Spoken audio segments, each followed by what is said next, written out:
Alors ces motrices qui ont une soixantaine d'années ont été remplacées depuis 1949-50 par des voitures beaucoup plus modernes. Et depuis quelques années, une société, la Mitram, a fait sortir régulièrement, disons 2 à 3 fois par an, pour vénérer ces anciennes voitures. Ça peut durer 1 heure, 1 heure et demie, 2 heures, on passe à travers, disons, entre les réguliers, et on fait des arrêts photos, soit au Beau Jardin, soit sur la place de Roubaix, place de Lille, enfin ça dure au moins 2 heures.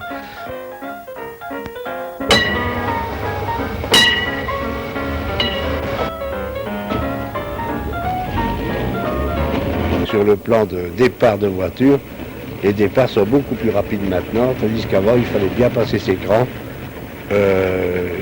et aussi bien d'ailleurs à l'aller que, enfin, je veux dire au démarrage qu'au freinage. Évidemment, le travail par lui-même n'est plus pareil.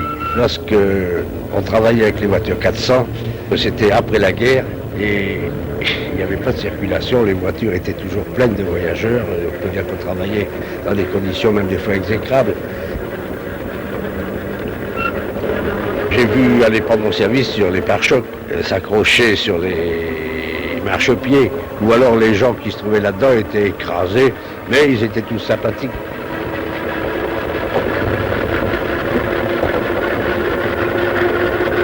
À certains endroits, vous avez des disques de ralentissement, c'est-à-dire ces disques de ralentissement sont aux endroits dangereux du réseau.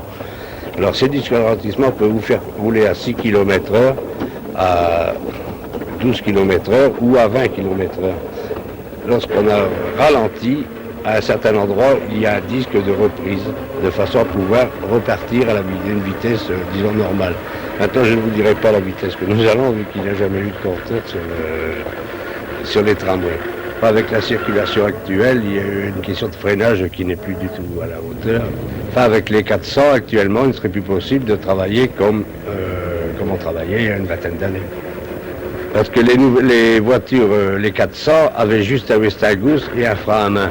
C'est des voitures qu'il fallait vraiment viser juste pour arrêter, enfin freiner en temps utile, faire sabler si cela était nécessaire. Et même des fois, on a vu passer au-dessus des arrêts parce qu'il n'était pas possible d'arrêter la voiture. J'ai vu des fois des voitures passer 2 et 3 arrêts du fait du mauvais sablage ou la chute des feuilles, parce que sur le grand boulevard, il faut reconnaître qu'il y a beaucoup d'arbres. Il est arrivé que lorsqu'il y avait un mauvais freinage et du mauvais temps, on patine, et on patine des fois sur 50 ou 100 mètres, ou même des fois plus, et automatiquement on faisait un plat, et on attrapait ce qu'on appelait une roue carine, on appelait un plat, et alors à ce moment-là, toute la journée il fallait finir le service avec tac, tac, tac, tac, tac, ça faisait des... Et c'était pas marrant, et après il y avait quand même un rapport qui se faisait, c'est pas toujours rigolo, on n'arrête pas un tramway comme une auto. Je dirais que j'ai mieux conduire une auto qu'un tramway, parce que là je suis sûr de pouvoir passer, même s'il y a qu'un petit trou, on passe dans le petit trou, avec le tramway rentre dedans. On a vu marquer 6 personnes devant, 12 personnes derrière et 80 personnes à l'intérieur. Et des fois on en mettait 150 et 200, on se demande même d'ailleurs dans quelles conditions que ça pouvait rouler. Et maintenant, il y avait aussi autre chose à cette période-là. Vous aviez des petits filous qui montaient du côté où le receveur se trouvait. N'était pas, regardaient avant de monter ce qui allait se passer. Voyez-vous, il y avait tout un art et les receveurs cherchaient à faire payer le maximum de gens parce que c'était un point d'honneur de dire j'ai pas été arrangé par tel et tel voyageur. Enfin, maintenant, il y avait aussi l'histoire de la fraude. Parce que ça, c'est une chose qu'il faut en parler. Il y avait l'histoire de la fraude, parce que à cette période-là, la Belgique avait du café, des oranges et tout. Et tous les matins, on voyait arriver les personnes. D'ailleurs, même les départs du dépôt étaient complets. Et il y avait les caramels receveurs, et même les cigarettes pour savoir si les douaniers ne se trouvaient pas sur la route. Et des fois, malheureusement, on ne les avait pas vus à l'aller, mais au retour, les gens se faisaient piquer. Enfin, on a eu pas mal de problèmes, des parties de rigolade. Et personnellement, j'ai fait du receveur pendant bientôt un petit 9 ans, disons 8 ans. Il m'est arrivé, en passant le pied, de passer le pied dans un paquet de margarine. Tout ce qu'il y avait de moche, c'est que le receveur, lui, devait toujours se trouver derrière, même s'il y avait beaucoup de monde qui était monté. C'était une règle à respecter. Alors quand il y avait 150 ou même des fois 170 personnes dans une motrice, ben, c'était des fois difficile de repasser. Bien souvent on est rentré à la maison avec tous les boutons arrachés et des fois la sacoche retournée. D'ailleurs ça c'est des choses qui sont arrivées. En règle générale, le receveur était chef de train. C'est lui qui s'occupait pratiquement de tout. Il avait les responsabilités de tout ce qui pouvait arriver. Lorsqu'il y avait un accident, le Wattman restait à ses manettes et c'est le receveur qui prenait tous les renseignements nécessaires pour l'accident et même faisait le rapport vis-à-vis de la société. Et en cas de passage en justice, le receveur, lui, se présentait toujours comme témoin. Mais c'est lui, en pratique, qui avait fait le rapport et bien souvent, il n'avait rien vu. C'était le règlement, c'était comme ça.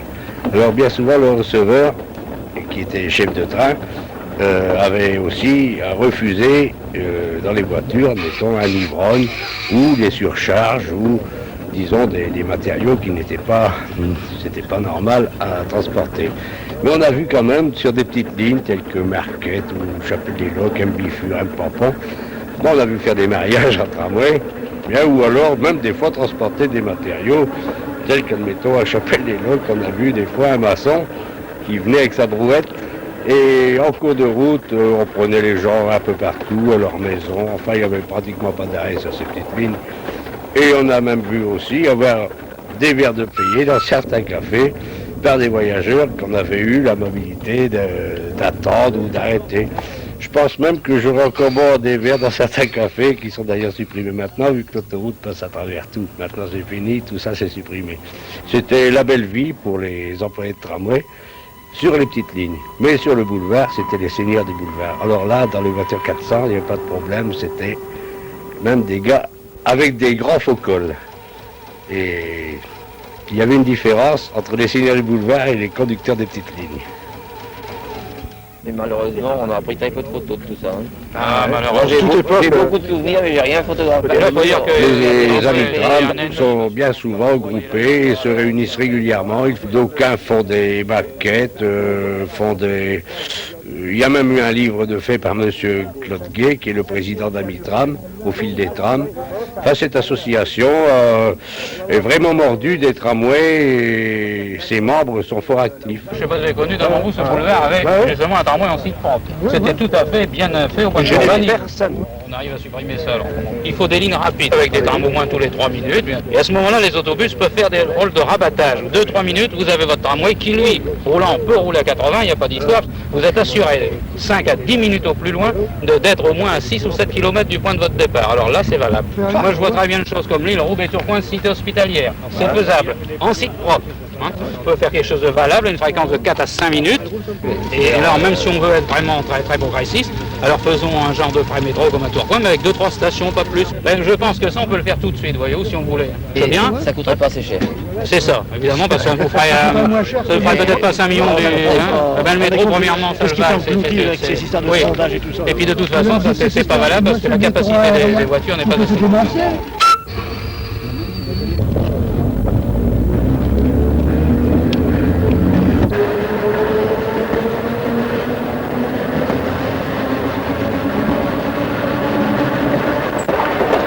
Alors entre les temps de battement, il y avait quand même des loisirs, du plaisir, des chahutages. Et entre autres, nous avions un camarade qui, tout en racontant des histoires, avait des fois fait des chansons, telles qu'il y avait une chanson sur le Mongy. C'était une parodie sous les ponts de Paris. Et même si vous voulez, je vais bien vous chanter cette petite chanson. Hein, alors, dans la région de l'île de Roubaix de Tourcoing, il y a des tramways qui filent le Mongy, le LRT. Il faut les voir soir et matin conduire tout le monde au turbin. Alors voilà, c'est là où ça... Voilà ce qu'on voit dans nos tramways. Dans les tramways Mongy, le jour comme la nuit, vous serez toujours très bien transporté par un personnel qui toujours sourit. De Lille jusque Roubaix, de Tourcoing aux Croisés, vous serez toujours très bien transporté dans nos jolis tramways.